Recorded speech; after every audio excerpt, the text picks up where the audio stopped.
Hi friends, आपका YouTube channel all exam competition knowledge boy में आपका स्वागत है। हम लेकर आए हैं आपके लिए दिल्ली पुलिस जो जीके की क्लास बहुत महत्वपूर्ण क्लास होने वाली है, जो 2022 के अंदर एग्ज़ाम में पूछे गए जितने भी ओल्ड पेपर हैं, प्लीज़ जितने भी ओल्ड पेपर हैं हम आज आपको कराएंगे। फ्रेंड्स, इस बात को ध्यान रखना, हमारे इस चैनल को सब्सक्राइब करें अगर आपने चैनल को सब्सक्राइब नहीं किया तो। ठीक है फ्रेंड्स, और वीडियो को लाइक करें, वीडियो को ज़्यादा से ज़्यादा शेयर करें। ये हेड कांस्टेबल मिनिस्ट्रियल इन दिल्ली पुलिस एग्जामिनेशन 2022 के अंदर देख लीजिए, यहाँ पर पूरी डिटेल है। 2000 एग्ज़ाम डेट 10/10/2022 और एग्ज़ाम टाइम 1 बजे से 2 बजे तक का था। ठीक है, सब्जेक्ट ये रहा आपके सामने क्या लिख रखा। अब देख लीजिए यहाँ पर आपके सामने जो पहला क्वेश्चन ये रहा आपके सामने। चैनल को सब्सक्राइब कीजिए फ्रेंड्स। ये रहा आपके सामने पहला क्वेश्चन। चलिए हम शुरुआत करते हैं पहले क्वेश्चन से। मार्च 2022 में किस संस्थान ने फीचर फोन पर यूपीआई भुगतान सुविधा यूपीआई 123 पे लॉन्च की? तो वो किसने की है? इसका राइट आंसर होगा 2, भारतीय रिजर्व बैंक ने की है। ठीक है, इसका राइट आंसर होगा 2। अगला प्रश्न, पाकिस्तान की अधिकांश आबादी मतलब पाकिस्तान की बहुत ज़्यादा आबादी निम्नलिखित में से किस संप्रदाय से संबंधित है? तो किससे है? वह सुन्नी ज़्यादा है पाकिस्तान के अंदर। क्या है? सुन्नी सबसे ज़्यादा है पाकिस्तान में। अगला प्रश्न ये रहा आपके सामने। निम्नलिखित में से कौन सा उद्योग औद्योगिक नीति संकल्प 1956 की अनुसूची ए में सम्मिलित नहीं था? तो कौन सा नहीं था? तो उर्वरक नहीं था। इसका मतलब खाद नहीं था, उर्वरक नहीं था। चलिए अगला प्रश्न ये रहा आपके सामने। निम्नलिखित में से किसने the other side of silence पुस्तक लिखी, जो भारत के विभाजन के महिलाओं पर दुखद प्रभाव का वर्णन करती है? तो the other side of silence पुस्तक लिखी तो उर्वशी बुटालिया ने लिखी थी। इसका राइट आंसर का फॉर उर्वशी बुटालिया। ठीक है, उर्वशी बुटालिया इसका राइट आंसर होगा। अगला प्रश्न ये रहा, आंध्र प्रदेश सूक्ष्म वित्त माइक्रो फाइनेंस संकट किस वर्ष हुआ था? आंध्र प्रदेश सूक्ष्म वित्त माइक्रो फाइनेंस संकट किस वर्ष में हुआ था? तो 2010 में हुआ था। कब हुआ था? तो 2010 में हुआ था फ्रेंड्स। कब हुआ था? 2010 में। अगला छठा प्रश्न ये रहा आपके सामने। मई 2022 में भारत का सबसे बड़ा ड्रोन फेस्टिवल भारत ड्रोन महोत्सव 2022 का आयोजन निम्नलिखित में से किस शहर में किया गया? तो नई दिल्ली के अंदर किया गया। कहाँ पर किया गया? तो नई दिल्ली के अंदर किया गया। ये क्या है? भारत की राजधानी है नई दिल्ली। अगला प्रश्न ये रहा आपके सामने कि देश की युवा बैडमिंटन खिलाड़ी तस्नीम और मीर जनवरी 2022 में जारी की गई BWF जूनियर रैंकिंग में अंडर 19 खिलाड़ियों के एकल वर्ग में विश्व नंबर 1 रैंकिंग हासिल करने वाली पहली भारतीय खिलाड़ी बनी। तो गुजरात है, गुजरात। ठीक है फ्रेंड्स, इस बात को ध्यान रखना। अगला 8वां क्वेश्चन ये रहा आपके सामने। सितंबर 2021 में किस राज्य की विधानसभा ने अपने पुलिस अधिनियम में संशोधन करके ऑनलाइन है सभी प्रकार की जुओं को एक संज्ञेय और गैर जमानती अपराध बनाने के लिए एक कानून पारित किया गया? तो कर्नाटक सरकार ने किया है। ठीक है, 2021 में। अगला प्रश्न, अलाउद्दीन खिलजी के शासनकाल की अवधि क्या थी? अलाउद्दीन खिलजी की जो शासनकाल की अवधि थी कितनी थी? तो 1296 से 1316 तक। इस बात को ध्यान रखना। अलाउद्दीन खिलजी के शासनकाल की अवधि कितनी थी? तो 1296 से 1396 ईस्वी तक थी अलाउद्दीन खिलजी। अब यहाँ पर बात कर लेते हैं अलाउद्दीन खिलजी ने क्या किन किन चीज़ों का निर्माण करवाया। अलाउद्दीन खिलजी ने अलाई दरवाजा बनवाया था। क्या करवाया था? अलाई दरवाजा। नोट कर लेना, अलाई दरवाजा। अलाई दरवाजा का निर्माण इन्होंने करवाया था। ठीक है, अलाउद्दीन खिलजी ने अलाई दरवाजा का निर्माण अलाउद्दीन खिलजी ने करवाया। सीरी का किला, एक आपका सीरी का किला, सीरी का किला का निर्माण भी किसने करवाया? तो अलाउद्दीन खिलजी ने करवाया। और नोट कीजिए, एक आपका एक और हजार खंबा महल, हजार खंबा, ठीक है, यहाँ से कर देते हैं हजार खंबा। हजार खंबा महल, हजार खंबा महल भी इनका निर्माण भी किसने करवाया? तो अलाउद्दीन खिलजी ने ही करवाया था। अलाई दरवाजा का निर्माण अलाउद्दीन खिलजी, सीरी का किला अलाउद्दीन खिलजी, हजार खंबा महल भी कहाँ पर है? तो यह भी किसने निर्माण करवाया? इसका भी अलाउद्दीन खिलजी ने इसका निर्माण करवाया था। और थोड़ी सी डिटेल दे देते हैं इसके बारे में। और एक इसने जमात खान मस्जिद का निर्माण करवाया था, जो नई दिल्ली के अंदर करवाया था। कहाँ पर? जमात खान मस्जिद, इसका निर्माण भी किसने करवाया? अलाउद्दीन खिलजी ने करवाया। जो कहाँ पर करवाया? तो दिल्ली के अंदर करवाया था, दिल्ली में। इस बात को ध्यान रखना, आप जानते हैं सभी। और यहाँ पर आगे चलते हैं।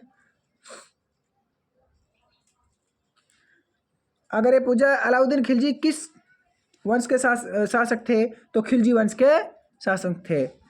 खिलजी वंश के शासक थे। खिलजी वंश का जो शासन पूछे जाए अगर आपसे यहीं पर भी, खिलजी वंश का शासन कब से कब तक रहा?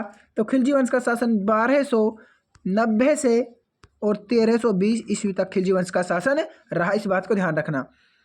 अगर आपसे यही क्वेश्चन करा जाए कि खिलजी वंश की स्थापना, खिलजी वंश की जो स्थापना वो किसने की? तो जल्दी से बताइए। जलालुद्दीन खिलजी ने की थी। किसने की थी? जलालुद्दीन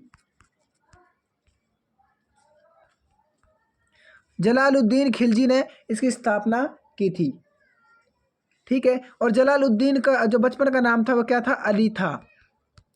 और इसकी मृत्यु कब हो जाती है? 1296 में इसकी मृत्यु हो जाती है। इसकी जो मृत्यु करते हैं इसके दामाद और इसके भतीजे इसकी मृत्यु कर देते हैं, ठीक है। इस बात को ध्यान रखना। हमने बहुत ज़्यादा अलाउद्दीन खिलजी के बारे में पूरी डिटेल दे दी है। अलाउद्दीन खिलजी से आपका पूरा कनेक्शन खत्म हो चुका है। इस बात को ध्यान रखना है। अगला प्रश्न, अलाउद्दीन खिलजी के बारे में तो एक भी क्वेश्चन आपसे कटेगा नहीं। देखिए, बसवराज बोम्मई ने जुलाई 2021 में कर्नाटक के मुख्यमंत्री के रूप में क्या ली थी? शपथ ग्रहण की। 2021 की बात कर रहा है फ्रेंड, ठीक है। अब तो यहाँ पर और चेंज हो चुका है, कांग्रेस सरकार है जब, तो फिलहाल तो और देख लेते हैं यहाँ पर क्या होता है। हमें कोई राजनीति से कोई मकसद नहीं है, हमें पढ़ाई पर ध्यान देना है बस। भारत सरकार ने 2016 में निम्नलिखित में से कौन सी योजना शुरू की थी जिसका उद्देश्य देश भर में उद्यमिता को बढ़ावा देने और उसका पोषण करने के लिए एक पारिस्थितिक तंत्र विकसित करना? स्टार्टअप इंडिया योजना, ठीक है। इस बात को ध्यान रखना है। अगला प्रश्न ये रहा आपके सामने। भारत में अलग अलग स्थानों पर अलग अलग तापमान होता है भाई, ठीक है, होता है, कोई बात नहीं। भारत में किस स्थान का तापमान देश में सबसे कम होता है? तो द्रास का सबसे कम तापमान होता है, ठीक है। इस बात को ध्यान रखना। अगला प्रश्न, इसके बारे में भी देख लेते हैं। सांची स्तूप राजवंश के शासन काल के दौरान बनाया गया था। अरे मौर्य वंश के शासन काल में सांची का स्तूप बनाया गया था, ठीक है। इस बात को ध्यान रखना। क्या है? मौर्य वंश। चलिए अगले प्रश्न पर चलते हैं। आपके सामने थोड़ा आप कहते इसके बारे में डिटेल दे देते हैं, लेकिन नहीं, हमारे पास इतना टाइम नहीं है। चलिए हम आगे करते हैं, क्वेश्चन बहुत ज़्यादा है हमारे पास।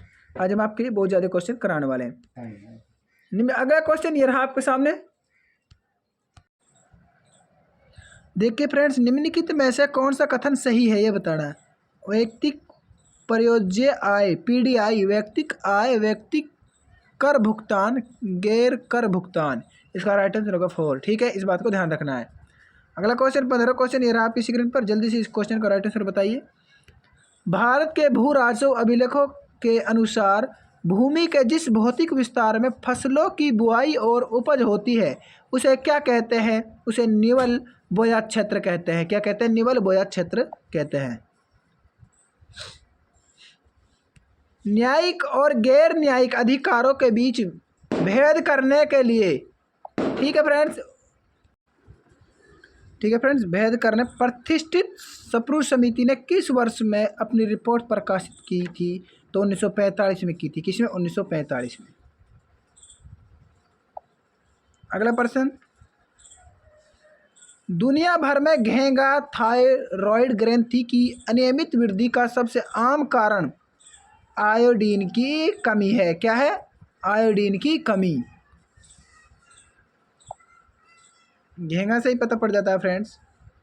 संगीत नाटक अकादमी के अनुसार भारत में शास्त्रीय नृत्य शैली की कुल संख्या कितनी है? तो 8 है। कितनी है? 8।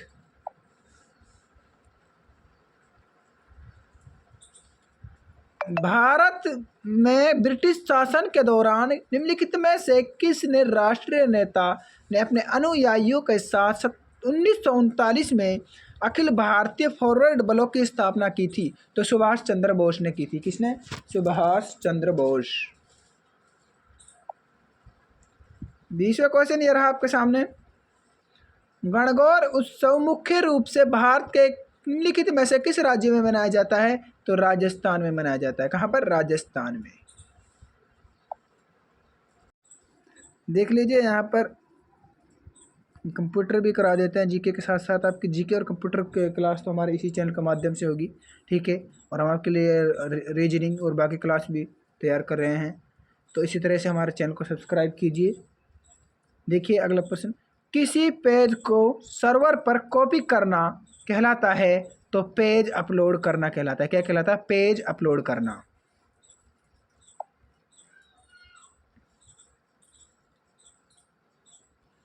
MS एक्सेल 2010 में फॉर्मूला विशिष्ट सेल में संख्याओं के योग का प्राथमिक कार्य है। तो क्या है? तो सम है, ठीक है। इस बात को ध्यान रखना। में से एक्सेल के अंदर इक्वल और सम होता है ज़्यादातर, ये मेन इंपॉर्टेंट होता है, ठीक है। इस बात को ध्यान रखना, संख्या को जोड़ का इक्वल सम को दबा देना, तो पहली सेलेक्ट संख्या और सेकंड संख्या सेलेक्ट कर कर उसका आप क्या हो जाएगा? योग आ जाएगा इक्वल सम कर कर। एवरेज से एवरेज निकल जाएगी। काउंट करना है, किसी को भी चीज़ को काउंट करना है। अगला प्रश्न, MS एक्सेल 2010 में फंक्शन सिस्टम की वर्तमान तिथि एवं समय प्रदान करता है। Current system date and time, तो नाउ करता है। इक्वल नाउ दबा दीजिए, आज की डेट आ जाएगी। क्या करना? वर्तमान में तिथि एवं समय, समय आ जाएगा। अगर आज की डेट निकालनी है तो इक्वल टू डे इसको, ठीक है। इस तरह से आज की डेट आ जाएगी। और टाइम निकालना है तो नाउ से। MS वर्ड 2010 में दाईं ओर एक शब्द को मिटाने के लिए किस शॉर्टकट की का उपयोग किया जाता है? कंट्रोल प्लस में डिलीट का उपयोग किया जाता है, ठीक है। कंट्रोल प्लस में डिलीट। MS एक्सेल 2010 के संबंध में गलत विकल्प का चयन कीजिए। MS एक्सेल 2010 में कंट्रोल प्लस में F का उपयोग सीट के भीतर टेक्स्ट खोजने में किया जाता है, ये बात सही है। देखिए अल्टर प्लस में इंटर शॉर्टकट की का उपयोग MS एक्सेल 2010 में टेक्स्ट की एक नई लाइन शुरू करने या वर्कशीट सेल में टेक्स्ट की लाइनों या पैराग्राफ के बीच स्पेस को बढ़ाने के लिए किया जाता है, ये बात भी सही है। MS एक्सेल 2010 में हम F3 का उपयोग करके फाइल को सेव कर सकते हैं, नहीं, ये बात आपकी बिल्कुल गलत है। इस बात को ध्यान रखना, ठीक है। और आपके सारे सही है। MS एक्सेल 2010 में हम स्क्रीन पर अतिरिक्त स्थान प्राप्त करने के लिए रिबन को कोलैप्स कर सकते हैं। रिबन पर कहीं भी राइट क्लिक कीजिए और फिर कोलैप्स द रिबन को क्लिक कीजिए या कंट्रोल प्लस में F1 को दबाइए, ठीक है। ये हो जाएगा आपका।